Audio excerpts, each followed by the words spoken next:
আসসালামু আলাইকুম প্রিয় দর্শক। ১০ শ্রেণীর ভূমির মালিকদের ভূমির মালিকানা ফিরিয়ে দিচ্ছে সরকার এবং ১০ শ্রেণীর ভূমির মালিকের মালিকানা বিলুপ্ত হচ্ছে। প্রিয় দর্শক, কোন ১০ শ্রেণীর মালিককে ভূমির মালিকানা ফিরিয়ে দেওয়া হবে এবং কাদের মালিকানা বিলুপ্ত হবে এই বিষয়টি নিয়ে আজ আলোচনা করব। দর্শক, আমি অ্যাপ্রেন্টিস অ্যাডভোকেট মিনহাজউদ্দিন, আপনাদের ভাই ও বন্ধু দেশ ও দেশের বাইরে যে যেখান থেকে যুক্ত আছেন আমার সাথে ইউটিউব অথবা ফেসবুকের মাধ্যমে, সকলকে মিনহাজ ল পয়েন্টের পক্ষ থেকে অভিনন্দন ও শুভেচ্ছা এবং সকলের সুস্বাস্থ্য কামনা করে শুরু করছি নতুন পর্বের নতুন টপিক আলোচনা। দর্শক, আলোচনাটি অত্যন্ত ইনফরমেটিভ। ১০ শ্রেণীর ভূমির মালিকের মালিকানা বিলুপ্ত হচ্ছে। আপনি যে ভূমিটি ধরে আছেন এই ভূমিটির মালিকানা বিলুপ্ত হচ্ছে কি হচ্ছে না, আপনি যেভাবে ভূমির মালিকানা দাবি করে আছেন আপনার এই ভূমিটি আপনি ধরে রাখতে পারবেন কি পারবেন না, অথবা আপনার কোনো ভূমি অন্য কোনো ব্যক্তি দখল করে থাকলে সেই ভূমিটি আপনি উদ্ধার করতে পারবেন কিনা, এটিই হচ্ছে আজকের আলোচনার মূল বিষয়। আর এই বিষয় সম্পর্কে সম্পূর্ণ ধারণা নিতে ভিডিওটি অবশ্যই সম্পূর্ণ দেখবেন। ভিডিওটি একটু লেন্থলি হতে পারে, একটু লম্বা হতে পারে, ধৈর্য সহকারে ভিডিওটি সম্পূর্ণ দেখবেন, তাহলে কিন্তু এই আইনটি সম্পর্কে সম্পূর্ণ ধারণা পেয়ে যাবেন। দর্শক, ভালো লাগলে চ্যানেলটি সাবস্ক্রাইব করে পাশে থাকবেন। যদি আমার অন্যান্য ভিডিও দেখার আগ্রহ জাগে তাহলে পাশের বেল আইকনটি অন করে রাখবেন, যেন পরবর্তীতে সবার আগে আপনি ভিডিও দেখতে পারেন।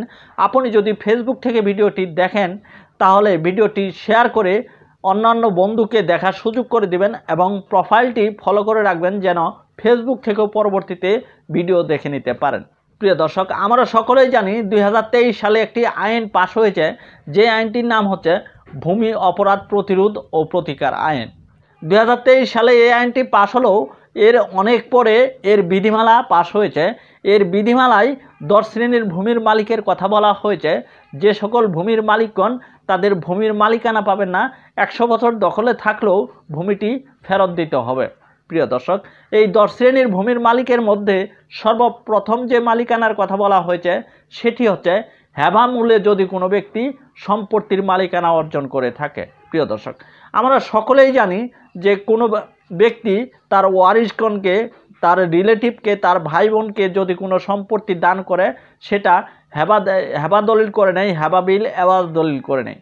কিন্তু এই হেবা বিল এওয়াজ দলিলের, হেবা দলিলের কিছু শর্ত আছে, কিছু ক্রাইটেরিয়া আছে।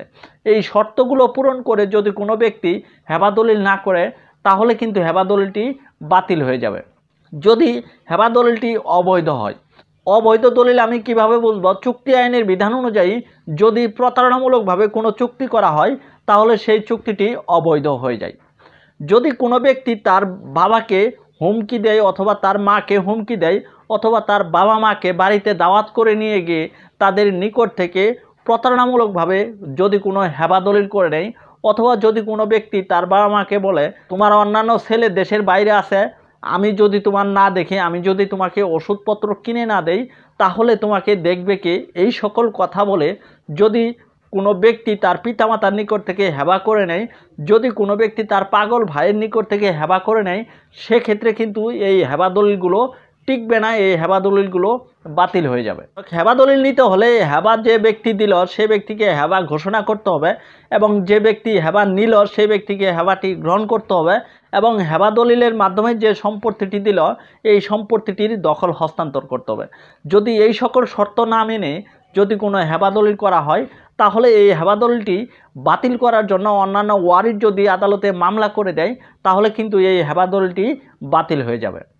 প্রিয় দর্শক, 2 নম্বরে যে দলিলের কথা বলা আছে সেটি হচ্ছে ওসিয়তনামা দলিল। প্রিয় দর্শক, আমরা সকলেই জানি যে ওসিয়তনামা দলিল কিভাবে করা হয়। ওসিয়তনামা দলিল সাধারণত কোনো ব্যক্তি তার 1/3 জমি ওসিয়তনামা করে দিতে পারে। ওসিয়তনামা কাদের মধ্যে করতে পারে? ওসিয়তনামা কিন্তু নিজের উত্তরাধিকারীগণের মধ্যে করতে পারে না।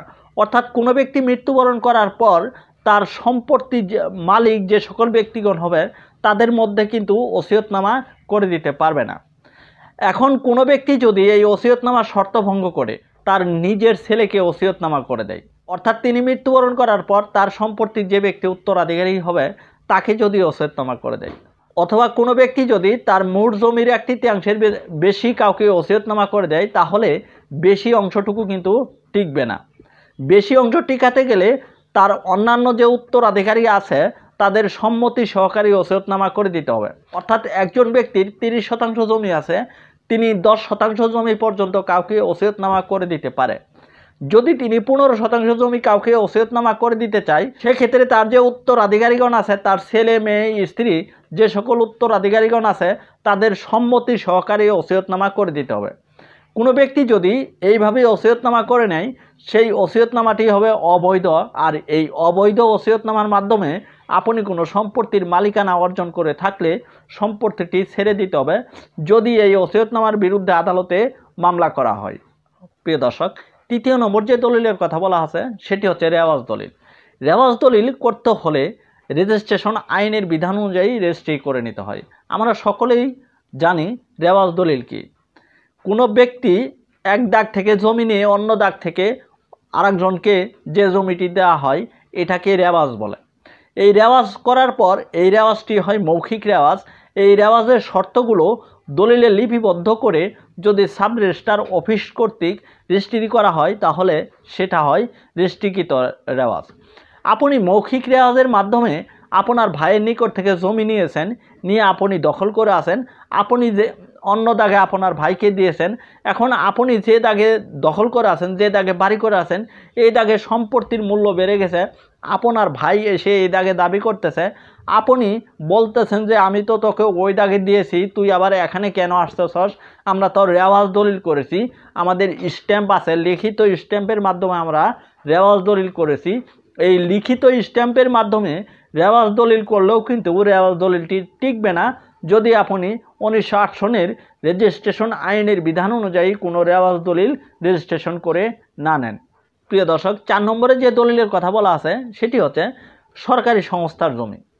যদি কোনো ব্যক্তি সরকারি সংস্থার জমি দখল করে থাকে, আমাদের বাংলাদেশে এমন ব্যক্তি অনেক আছে যে সকল ব্যক্তিগণ লাঠিয়াল, যে সকল ব্যক্তিগণ রাজনৈতিক প্রভাব আছে, রাজনৈতিক প্রভাব খাটিয়ে লাঠির জোর খাটিয়ে অন্যের জমি দখল করে থাকে, অথবা সরকারি কোনো সংস্থার জমি, রেলওয়ের জমি, পানি উন্নয়ন বোর্ডের জমি, ওয়াসার জমি, এই জমিগুলো যদি কোনো ব্যক্তি অন্যায়ভাবে অবৈধভাবে দখল করে থাকে, অথবা কোনো অবৈধ মালিকের নিকট থেকে যদি রেজিস্ট্রেশন আইনের বিধান অনুযায়ী এই জমিগুলো রেজিস্ট্রেশন করেও নিয়ে থাকে, সেক্ষেত্রেও কিন্তু এই ব্যক্তিগণকে জমিগুলো ছেড়ে দিতে হবে।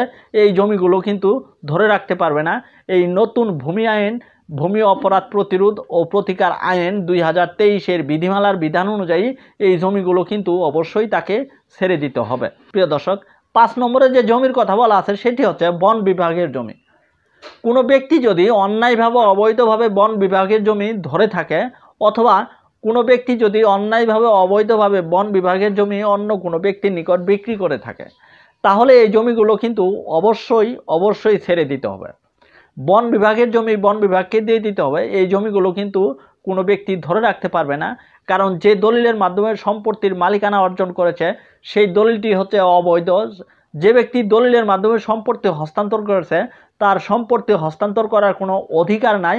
এই কারণে কিন্তু এই সম্পত্তিগুলো ছেড়ে দিতে হবে, এই সম্পত্তিগুলো ধরে রাখার সুযোগ নাই। প্রিয় দর্শক, 6 নম্বরে যে জমির কথা বলা আছে সেটি হচ্ছে ওয়ারিশান সম্পত্তি অংশের বেশি দখল করে থাকলে বা অংশের বেশি বিক্রি করে থাকলে। আপনি কোনো একজন ব্যক্তির নিকট থেকে সম্পত্তি ক্রয় করে নিয়েছেন, ওয়ারিশান সম্পত্তি ক্রয় করে নিয়েছেন, বন্টননামা দলিল ছাড়া ক্রয় করে নিয়েছেন। এই জমিটি আপনি যখন ক্রয় করে নিয়েছেন, তখন যে ব্যক্তির নিকট থেকে জমিটি ক্রয় করে নিয়েছেন সেই ব্যক্তি 10 দাগে যে জমিটি পাবো, এই 10 দাগের জমি আপনাকে 2 দাগে দলিল দিয়েছে। এই জমি কিন্তু আপনি 2 দাগ থেকে পাবেন না, আপনাকে কিন্তু 10 দাগে যেতে হবে। তবে এখানে আরেকটি কথা আছে, আপনার দলিলে কিন্তু 10 দাগ উল্লেখ থাকতে হবে। 10 দাগ উল্লেখ থাকলেই আপনি 10 দাগে যেতে পারবেন। আপনি 2 দাগে যদি উল্লেখ থাকে তাহলে কিন্তু এই 2 দাগে যতটুকু জমি টিকবে ততটুকু জমি আপনাকে নিতে হবে। তবে পূর্বের কিছু দলিল আছে, এই পূর্বের দলিলে যদি 10 দাগের কাতে আপনি 2 দাগ থেকে নিয়ে থাকেন এবং এই 2 দাগে যদি আপনার দখল থাকে এবং দখল অনুযায়ী যদি আপনি খারিজ করে নেন, সেক্ষেত্রে কিন্তু এই জমিগুলো আর আপনাকে ছেড়ে দিতে হবে না। এই জমিগুলো আপনি নতুন খতিয়ান করে নিয়েছেন, আপনার নিজ নামে আপনি জমির মালিক হিসেবে ভূমি মন্ত্রণালয়ের রেজিস্টারে অন্তর্ভুক্ত করেছেন এবং খাজনা প্রদান করতেছেন। এই জমিগুলো আপনাকে আর ছাড়তে হবে না। প্রিয় দর্শক, 7 নম্বরে যে জমির কথা বলা আছে সেটি হচ্ছে রেশিও অনুযায়ী জমি সুষ্ঠু বন্টন না হলে। অর্থাৎ আপনারা একটি জমি বন্টন করে নিয়েছেন, বন্টন করে নিয়ে এই জমিটি বিক্রি করে ফেলেছেন, কিন্তু আপনি রেশিও অনুযায়ী যে জমিটি পাবেন, যে দাগ থেকে বিক্রি করেছেন ওই দাগ থেকে রেশিও অনুযায়ী যে জমিটি পাবেন তার থেকে বেশি জমি আপনি যদি বিক্রি করে থাকেন, এই ক্ষেত্রে কিন্তু যে ব্যক্তি জমিটি ক্রয় করে নিল তাকে কিন্তু জমিটি ছেড়ে দিতে হবে। আর আপনি যদি বন্টন দলিল ছাড়া রেশিওর থেকে বেশি জমি গ্রহণ করে থাকেন, দখল করে থাকেন, তাহলেও কিন্তু জমিটি আপনাকে ছেড়ে দিতে হবে। প্রিয় দর্শক, 8 নম্বরে যে জমির কথা বলা আছে এই জমির উপর কিন্তু সরকার অনেক জোর দিয়েছে, ডিসি সাহেবকে কিন্তু সরাসরি নির্দেশ দিয়েছে, সেটি হচ্ছে খাস জমি। আপনি যদি সরকারের খাস জমি দখল করে থাকেন কোনো প্রকার বন্দোবস্ত দলিল ছাড়া, সেক্ষেত্রে কিন্তু এই জমিগুলো আপনাকে ছেড়ে দিতে হবে। সরকার এই জমিগুলো ডিসি সাহেবের মাধ্যমে সরকারি মালিকানাধীনে নেবে। সরকারি মালিকানাধীনে এই জমিগুলো নেওয়ার পর তিনি কিন্তু এই জমিগুলো আবার ভূমিহীন ব্যক্তিদের বন্দোবস্ত করে দিবে। এই জমিগুলো কিন্তু আপনি আর ধরে রাখতে পারবেন না। এই সরকারি খাস জমিগুলো আপনাকে অবশ্যই ছেড়ে দিতে হবে। প্রিয় দর্শক, 9 নম্বরে যে জমির কথা বলা আছে সেটি হচ্ছে 60 বিঘার অতিরিক্ত জমি যদি আপনার থাকে। অর্থাৎ আপনার একক মালিকানায় যদি 60 বিঘার অতিরিক্ত জমি থাকে তাহলে এই অতিরিক্ত জমিগুলো কিন্তু ছেড়ে দিতে হবে, আপনি কিন্তু ধরে রাখতে পারবেন না। সরকার 2022 সালে এই আইনটি করেছেন। 2022 সালের এই আইন অনুযায়ী আপনি 60 বিঘার অতিরিক্ত জমির মালিক হতে পারবেন না। এখানে একক মালিকানা বলতে আপনারা এক পাকে যে কয়জন খান, অর্থাৎ আপনার ছেলে যদি আপনার থেকে আলাদা হয় এবং আপনার ছেলের নামে যদি আলাদা হোল্ডিং খোলা থাকে, আলাদা ট্যাক্স দিয়ে থাকে, সেক্ষেত্রে আপনি এবং আপনার বাপ দুইজন মিলে যদি 120 বিঘা জমি হয়, এই 120 বিঘার অতিরিক্ত জমি কিন্তু আপনি ধরে রাখতে পারবেন না। আপনার 5 ভাই এবং আপনার বাবা এক জায়গায় বসবাস করতেছেন, একই পাকে খাইতেছেন, সেক্ষেত্রে আপনারা 60 বিঘার অতিরিক্ত জমি ধরে রাখতে পারবেন না। তবে ক্ষেত্র বিশেষে আপনি 60 বিঘার অতিরিক্ত জমি ধরে রাখতে পারবেন।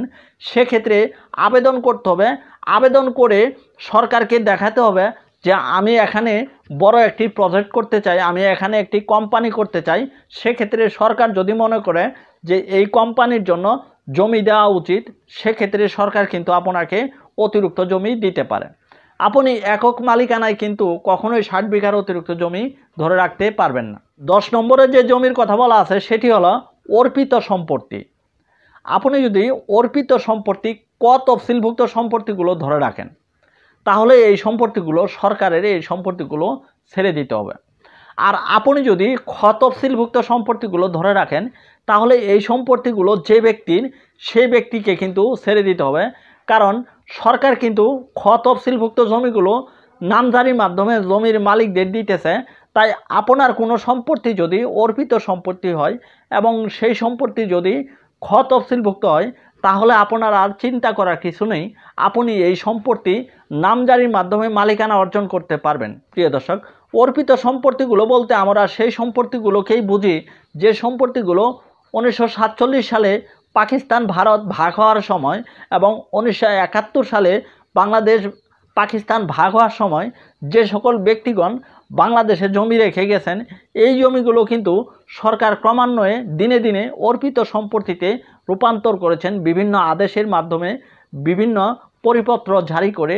এই অর্পিত সম্পত্তিগুলো যেগুলো ক তফসিলভুক্ত আছে এগুলো সরকারি সম্পত্তি এবং যে সম্পত্তিগুলো খ তফসিলভুক্ত আছে এই সম্পত্তিগুলো ব্যক্তি মালিকানার সম্পত্তি। তাই আপনার কোনো সম্পত্তি যদি অর্পিত সম্পত্তি হয় প্রথমে আপনাকে খোঁজ নিয়ে দেখতে হবে এই সম্পত্তিগুলো ক তফসিলভুক্ত সম্পত্তি নাকি খ তফসিলভুক্ত সম্পত্তি। প্রিয় দর্শক, আজকের এই পর্বটি এই পর্যন্তই ছিল।